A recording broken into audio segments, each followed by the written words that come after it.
আপনার জীবনে সফলতা আসবে, কিন্তু সেক্ষেত্রে আপনার কিছু বাজে অভ্যাস ছাড়তে হবে। যেমন করে অন্যের সমালোচনা করবেন না। সমালোচনা করলেও ভালো সমালোচনা করবেন। কে কি করলো ওই দিকে কান দেওয়া যাবে না। আপনি কেমন সেটা আসলে আপনি নিজে চিন্তা করুন। আর স্রষ্টার সৃষ্টি নিয়ে গবেষণা করুন, অন্য মানুষ নিয়ে নয়। পাপাচার, হ্যাঁ, হিংসা এগুলো ছেড়ে দিন, তাহলে সফলতা আসবে। এবং নিজেকে এমনভাবে প্রতিষ্ঠিত করুন যে যেন আপনি অন্যের কাছে স্বপ্ন হয়ে যান। ঠিক আছে, আপনার স্বপ্নটাকে আপনি এমন সিস্টেমে তৈরি করুন যেখানে কোনো আহ, কি আগাছা জন্মাতে না পারে। যদি আগাছা জন্মায় তাহলে আর স্বপ্নে তাহলে আপনার স্বপ্নের ভিতরে ঘাটতির সৃষ্টি হবে, বিরোধ বাধা এগুলোর সৃষ্টি হবে। সেক্ষেত্রে আপনাকে সবসময় সতর্ক থাকতে হবে। পরনিন্দা, অপপ্রচার,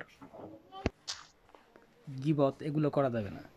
এগুলোর ভিতরে কখনো শান্তি নেই, সফলতা নেই, এবং দুশ্চিন্তা এর ভিতরে বিরাজ করছে। তাহলে আপনি যদি এগুলো করেন তাহলে আপনি সবসময় দুশ্চিন্তা বা ডিপ্রেশনে ভুগবেন। কখনো আপনার ওই গাছ থাকবে কিন্তু কখনো ফুল ফুটবে না।